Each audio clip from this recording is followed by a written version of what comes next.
ఓం అస్మద్గురుభ్యో నమః. లక్ష్మీనాథసమారంభం నాథయామునమధ్యమాం అస్మదాచార్యపర్యంతం వందే గురుపరంపరం.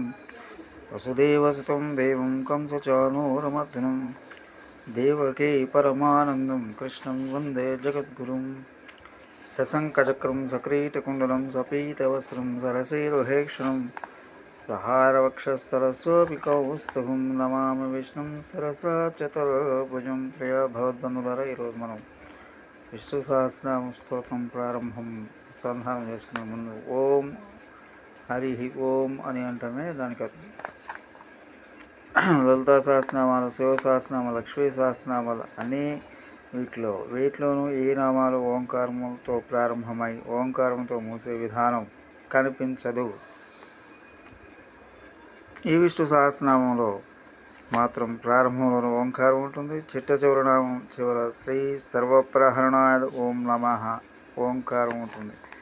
బీజాక్షరాలన్నిటికీ చక్రవంతి ఓంకారం ప్రతి మంత్రానికి ముందు మాత్రమే ఉండటం సర్వసాధారణం. ఈ సహస్రనామంలో ఒక్కొక్క మంత్రం కాబట్టి అన్నిటికీ ముందు ఓంకారం పెట్టి ఓం విశ్వాయ నమః అని ఈ తీరుగా పలుకుతాం. ఎంతో పెద్దగా పెరిగే మహావృక్షం ఆ చిన్న బీజం విత్తనంలో దాగి ఉన్నట్లు ఎంతో శక్తిని తనలో దాచుకున్న బీజాక్షరం, అక్షర బీజ ప్లస్ అక్షరం బీజాక్షరం, సాధారణ బీజాక్షరమే ఎంతో శక్తిని తనలో దాచుకున్నది కాగా, అలాంటిది బీజాక్షరాలకు చక్రవర్తి అయిన ఓంకారం, అది కూడా ఈ సహస్రనామంలో ఆదిలోను అంతంలోను కూడా ఉంచబడిందంటే ఈ సహస్రనామాల శక్తి సామాన్యమా కాదు.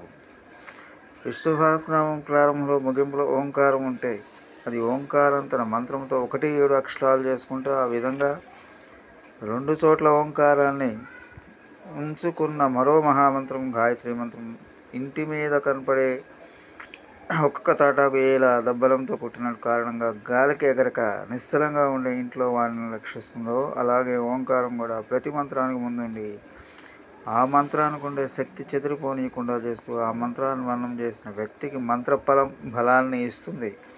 ఈ ఓంకారం ప్రణవం అని కూడా పేరు. ప్రణవం అనే పదం 2 విధాలుగా విడిపోయి, ఒకటి ప్రణం ప్లస్ వం, 2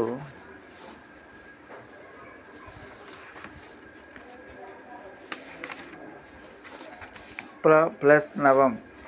ఒకటి ప్రాచీనమైనది, 2 అతి నవీనమైనదనే అర్థాన్ని ఇక్కడ ఇస్తుంది.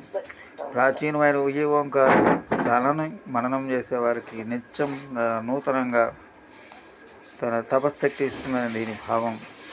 ఉండే తపశ్శక్తిని ఇస్తుంది. స్వస్తి. జయ శ్రీరామ్.